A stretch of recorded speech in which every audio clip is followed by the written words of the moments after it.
فيها باجور، فيها باجور. وايه الجردل ده بقى؟ الجردل ده بنحط فيه السمك. السمك. طب بتصطاد السمك ازاي بقى؟ في طعم ولا انتوا عاملين؟ لا حاجه الهيه كده. السمك بنجيب السمك ونتكل على الله. بتبيتوا ازاي طيب ولا بترمي؟ انا شايفه هناك في شبك برضو الاخ بيعمله. يعني انتوا مش بترموا الشبك ده لقدام وترجعوا يوم كامل؟ لا مش يوم، يعني مدار اليوم بنشتغل.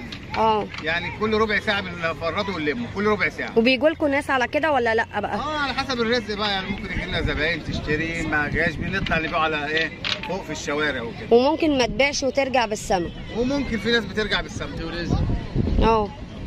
طب قولي عنوانكم هنا بالظبط كده. عنواننا وراق الحضر جيزه. وراق الحضر جيزه. طب بصوا يا جماعه، هو انتم من على الشارع كده لو جايين من امبابه او جايين من مناشي من ورا من عند القناطر هتنزلوا